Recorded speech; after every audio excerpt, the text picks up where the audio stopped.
Nothing lost by the attempt to run away. Comrades in their old homes. Reasons for sending me away. Return to Baltimore. Contrast between Tommy and that of his colored companion. Trials in Gardner's shipyard. A desperate fight. Its causes. Conflict between white and black labor. Description of the outrage. Colored testimony. Nothing. Conduct of Master Hugh. Spirit of slavery in Baltimore. My condition improves. New associations. Slaveholder's right to take his wages. How to make a contented slave. Well, dear reader, I am not, as you may have already inferred, a loser by the general upstir, described in the foregoing chapter. The little domestic revolution, notwithstanding the sudden snub it got by the treachery of somebody, I dare not say or think who did not, after all, end so disastrously, as when in the iron cage at Easton, I conceived it would. The prospect, from that point, did look about as dark as any that ever cast its gloom over the vision of the anxious, outlooking, human spirit. All is well that ends well. My affectionate comrades, Henry and John Harris, are still with Mr. William Freeland. Charles Roberts and Henry Bailey are safe at their homes. I have not, therefore, anything to regret on their account. Their masters have mercifully forgiven them, probably on the ground suggested in the spirited little speech of Mrs. Freeland, made to me just before leaving for the jail, namely, that they had been allured into the wicked scheme of making their escape by me, and that, but for me, they would never have dreamed of a thing so shocking. My friends had nothing to regret, either, for while they were watched more closely on account of what had happened, they were, doubtless, treated more kindly than before, and got new assurances that they would be legally emancipated, some day, provided their behavior should make them deserving, from that time forward. Not a blow, as I learned, was struck any one of them. As for Master William Freeland, good, unsuspecting soul, he did not believe that we were intending to run away at all. Having given, as he thought, no occasion to his boys to leave him, he could not think it probable that they had entertained a design so grievous. This, however, was not the view taken of the matter by Moss Billy, as we used to call the soft-spoken, but crafty and resolute Mr. William Hamilton. He had no doubt that the crime had been meditated, and regarding me as the instigator of it, he frankly told Master Thomas that he must remove me from that neighborhood, or he would shoot me down. He would not have one so dangerous as Frederick tampering with his slaves. William Hamilton was not a man whose threat might be safely disregarded. I have no doubt that he would have proved as good as his word, had the warning given not been promptly taken. He was furious at the thought of such a piece of high-handed theft, as we were about to perpetrate the stealing of our own bodies and souls. The feasibility of the plan, too, could the first steps have been taken, was marvelously plain. Besides, this was a new idea, this use of the bay. Slaves escaping, until now, had taken to the woods. They had never dreamed of profaning and abusing the waters of the noble Chesapeake, by making them the highway from slavery to freedom. Here was a broad road of destruction to slavery, which, before, had been looked upon as a wall of security by slaveholders. But Master Billy could not get Mr. Freeland to see matters precisely as he did, nor could he get Master Thomas so excited as he was himself. The latter, I must say it to his credit, showed much humane feeling in his part of the transaction, and atoned for much that had been harsh, cruel, and unreasonable in his former treatment of me and others. His clemency was quite unusual and unlooked for. Cousin Tom told me that while I was in jail, Master Thomas was very unhappy, and that the night before his going up to release me, he had walked the floor nearly all night, evincing great distress, that very tempting offers had been made to him, by the Negro traders, but he had rejected them all, saying that money could not tempt him to sell me to the far South. All this I can easily believe, for he seemed quite reluctant to send me away, at all. He told me that he only consented to do so, because of the very strong prejudice against me in the neighborhood, and that he feared for my safety if I remained there. Thus, after 3 years spent in the country, roughing it in the field, and experiencing all sorts of hardships, I was again permitted to return to Baltimore, the very place, of all others, short of a free state, where I most desired to live. The 3 years spent in the country had made some difference in me, and in the household of Master Hugh. Little Tommy was no longer little Tommy, and I was not the slender lad who had left for the eastern shore just 3 years before.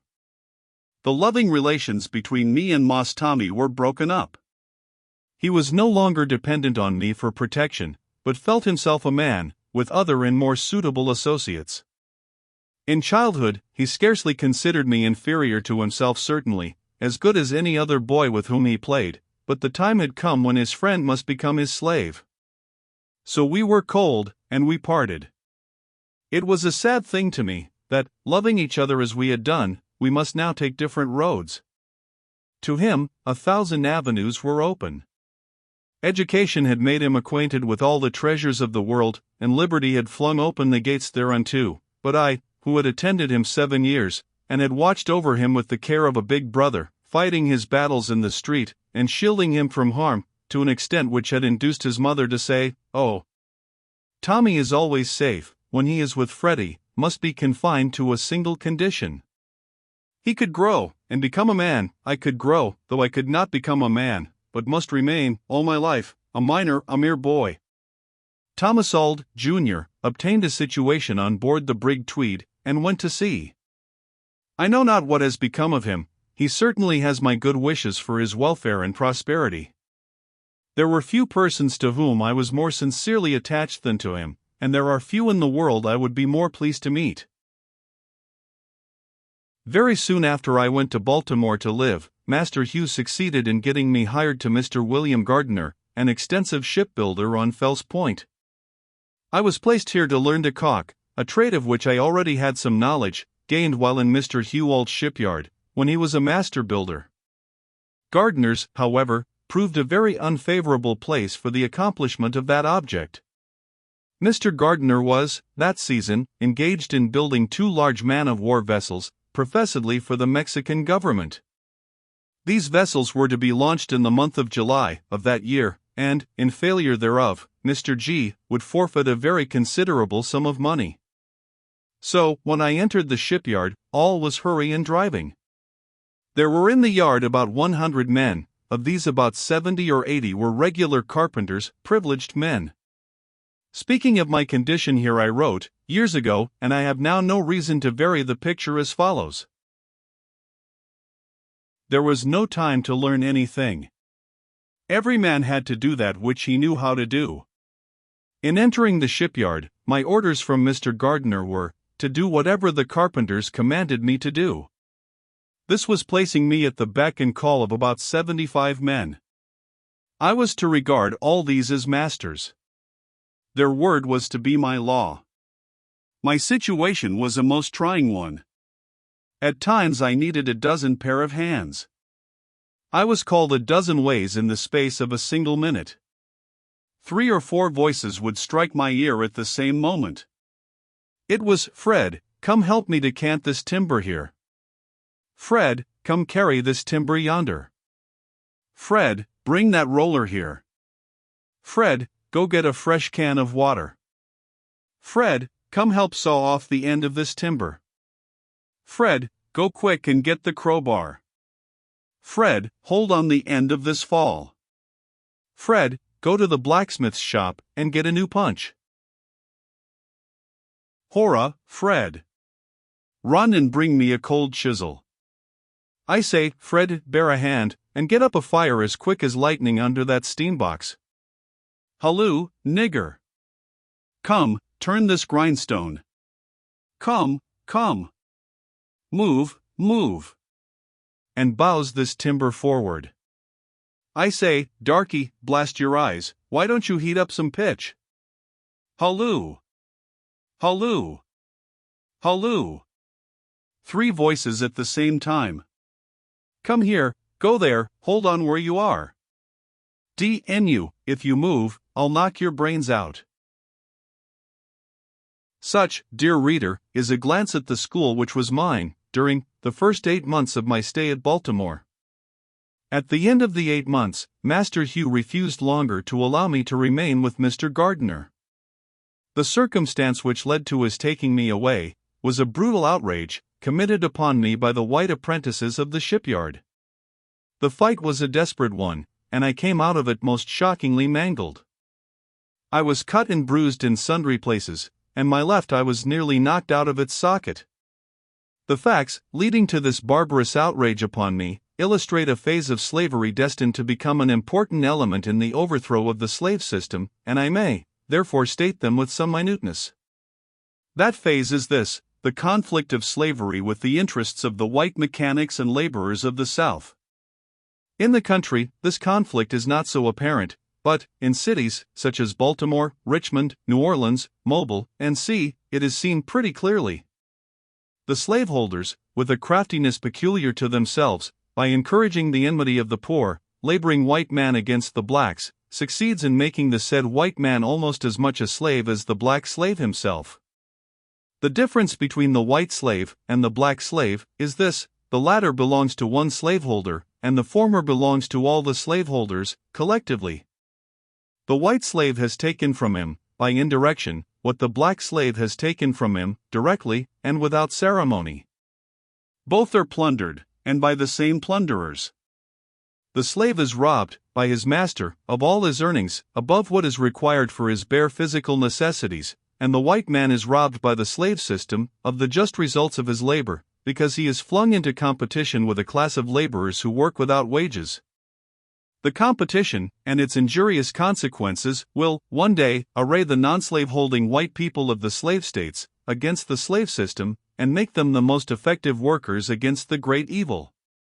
At present, the slaveholders blind them to this competition, by keeping alive their prejudice against the slaves, as men, not against them as slaves.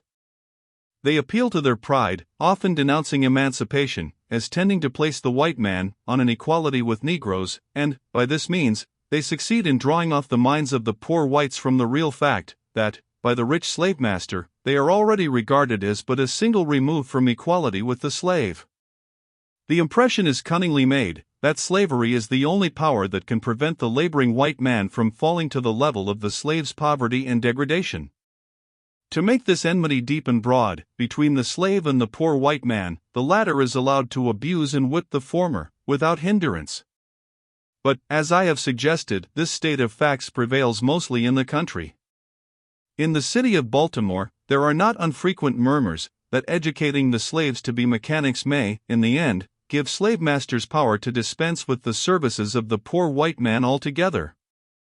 But, with characteristic dread of offending the slaveholders, these poor, white mechanics in Mr. Gardiner's shipyard, instead of applying the natural, honest remedy for the apprehended evil, and objecting at once to work there by the side of slaves, made a cowardly attack upon the free-colored mechanics, saying they were eating the bread which should be eaten by American freemen, and swearing that they would not work with them.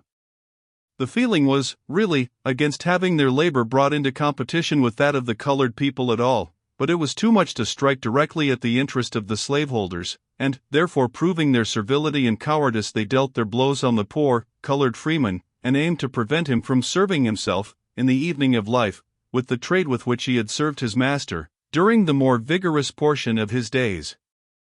Had they succeeded in driving the black freeman out of the shipyard, they would have determined also upon the removal of the black slaves. The feeling was very bitter toward all colored people in Baltimore, about this time, 1836, and they free and slaves suffered all manner of insult and wrong. Until a very little before I went there, white and black ship carpenters worked side by side, in the shipyards of Mr. Gardiner, Mr. Duncan, Mr. Walter Price, and Mr. Robb. Nobody seemed to see any impropriety in it. To outward seeming, all hands were well satisfied. Some of the blacks were first-rate workmen, and were given jobs requiring highest skill. All at once, however, the white carpenters knocked off, and swore that they would no longer work on the same stage with free Negroes. Taking advantage of the heavy contract resting upon Mr. Gardiner, to have the war vessels for Mexico ready to launch in July, and of the difficulty of getting other hands at that season of the year, they swore they would not strike another blow for him, unless he would discharge his free-colored workmen. Now, although this movement did not extend to me, in form, it did reach me, in fact. The spirit which it awakened was one of malice and bitterness, toward colored people generally, and I suffered with the rest, and suffered severely. My fellow apprentices very soon began to feel it to be degrading to work with me. They began to put on high looks, and to talk contemptuously and maliciously of the niggers, saying that they would take the country, that they ought to be killed. Encouraged by the cowardly workmen, who, knowing me to be a slave, made no issue with Mr. Gardiner about my being there, these young men did their utmost to make it impossible for me to stay. They seldom called me to do anything, without coupling the call with a curse, and Edward North, the biggest in everything, rascality included, ventured to strike me, whereupon I picked him up, and threw him into the dock. Whenever any of them struck me, I struck back again, regardless of consequences. I could manage any of them singly, and, while I could keep them from combining, I succeeded very well. In the conflict which ended my stay at Mr. Gardiner's, I was beset by 4 of them at once: Ned North, Ned Hayes, Bill Stewart, and Tom Humphreys. 2 of them were as large as myself, and they came near killing me, in broad daylight. The attack was made suddenly, and simultaneously. One came in front, armed with a brick, there was one at each side, and one behind, and they closed up around me. I was struck on all sides, and, while I was attending to those in front, I received a blow on my head, from behind, dealt with a heavy handspike. I was completely stunned by the blow, and fell, heavily, on the ground, among the timbers. Taking advantage of my fall, they rushed upon me, and began to pound me with their fists. I let them lay on, for a while, after I came to myself, with a view of gaining strength. They did me little damage, so far, but, finally, getting tired of that sport, I gave a sudden surge, and, despite their weight, I rose to my hands and knees. Just as I did this, one of their number, I know not which, planted a blow with his boot in my left eye, which, for a time, seemed to have burst my eyeball. When they saw my eye completely closed, my face covered with blood, and I staggering under the stunning blows they had given me, they left me.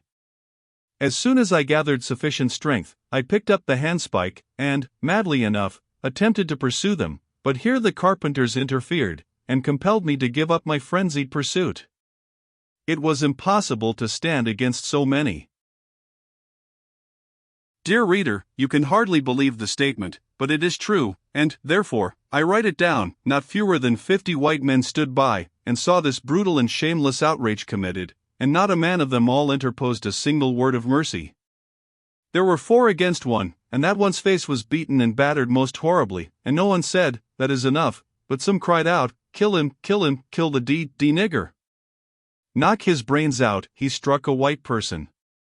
I mention this inhuman outcry, to show the character of the men, and the spirit of the times, at Gardiner's shipyard, and, indeed, in Baltimore generally, in 1836.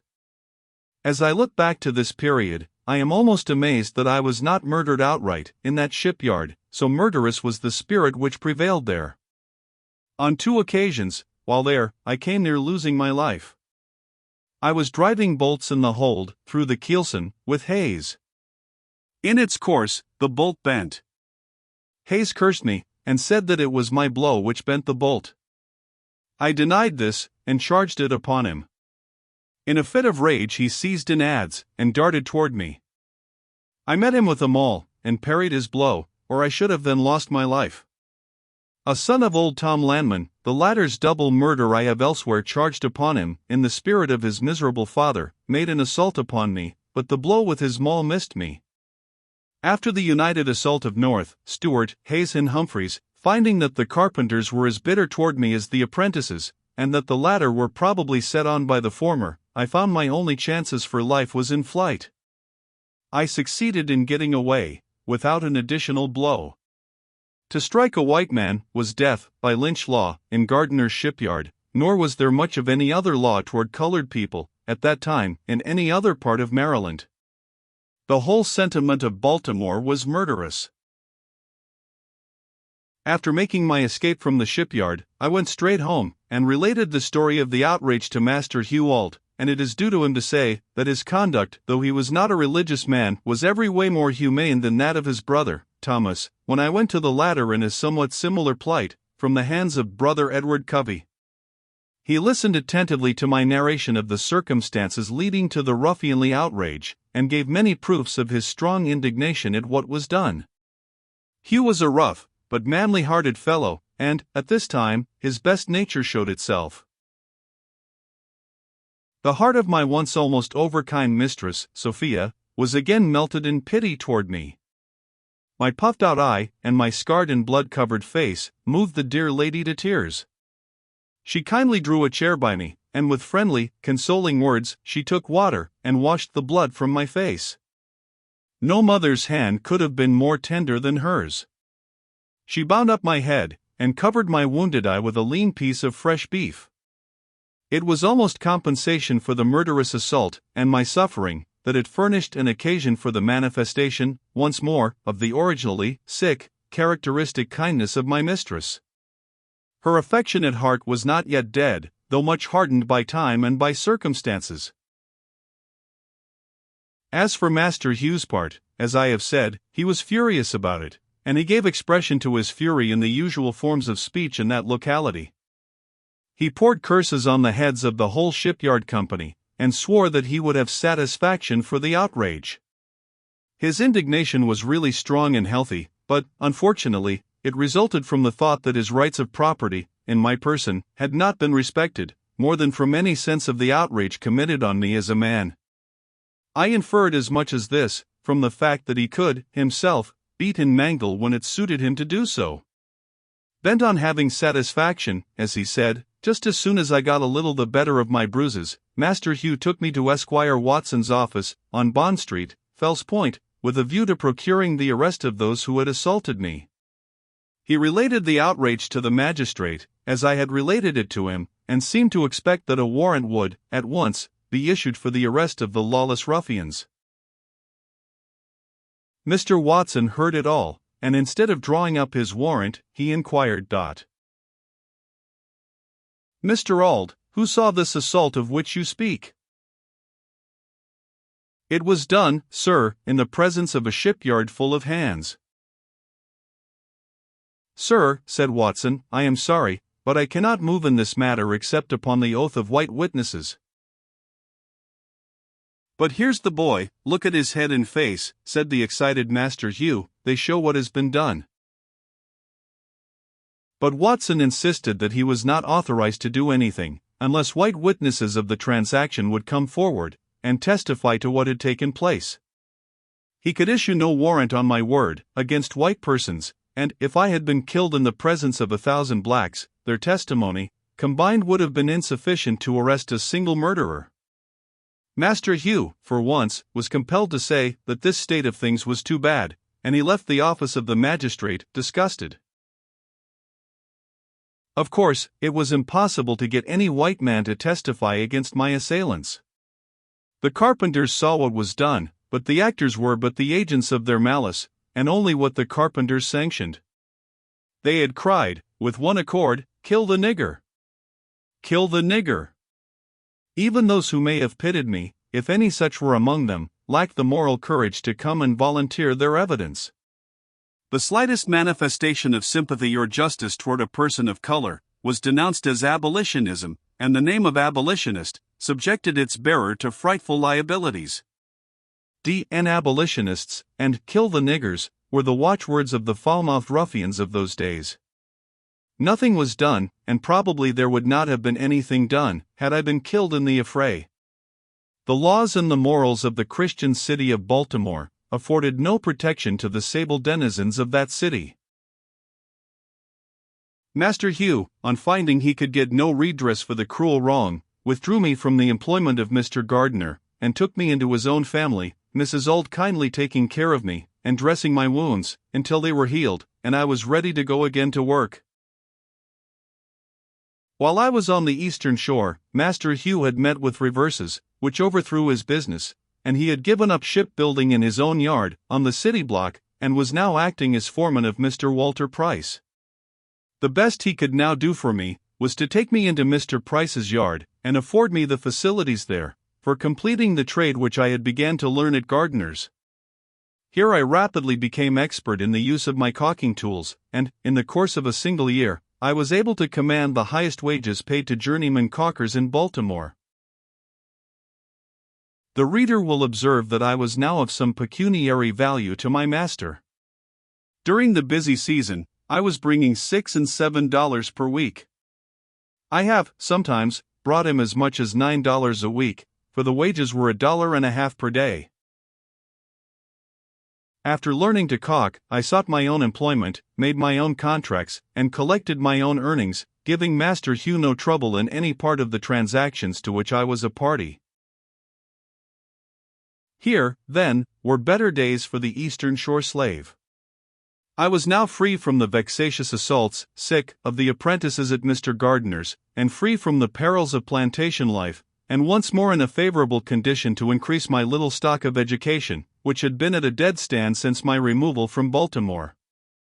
I had, on the Eastern Shore, been only a teacher, when in company with other slaves, but now there were colored persons who could instruct me. Many of the young caulkers could read, write, and cipher. Some of them had high notions about mental improvement, and the free ones, on Fells Point, organized what they called the East Baltimore Mental Improvement Society. To this society, notwithstanding it was intended that only free persons should attach themselves, I was admitted, and was, several times, assigned a prominent part in its debates. I owe much to the society of these young men. The reader already knows enough of the ill effects of good treatment on a slave to anticipate what was now the case in my improved condition. It was not long before I began to show signs of disquiet with slavery, and to look around for means to get out of that condition by the shortest route. I was living among free men, and was, in all respects, equal to them by nature and by attainments. Why should I be a slave? There was no reason why I should be the thrall of any man. Besides, I was now getting, as I have said, $1.50 per day. I contracted for it, worked for it, earned it, collected it, it was paid to me, and it was rightfully my own, and yet, upon every returning Saturday night, this money, my own hard earnings, every cent of it, was demanded of me, and taken from me by Master Hugh. He did not earn it, he had no hand in earning it. Why, then, should he have it? I owed him nothing. He had given me no schooling, and I had received from him only my food and raiment, and for these, my services were supposed to pay, from the first. The right to take my earnings was the right of the robber. He had the power to compel me to give him the fruits of my labor, and this power was his only right in the case. I became more and more dissatisfied with this state of things, and, in so becoming, I only gave proof of the same human nature which every reader of this chapter in my life, slaveholder, or non-slaveholder, is conscious of possessing. To make a contented slave, you must make a thoughtless one. It is necessary to darken his moral and mental vision, and, as far as possible, to annihilate his power of reason. He must be able to detect no inconsistencies in slavery. The man that takes his earnings must be able to convince him that he has a perfect right to do so. It must not depend upon mere force. The slave must know no higher law than his master's will. The whole relationship must not only demonstrate, to his mind, its necessity, but its absolute rightfulness. If there be one crevice through which a single drop can fall, it will certainly rust off the slave's chain.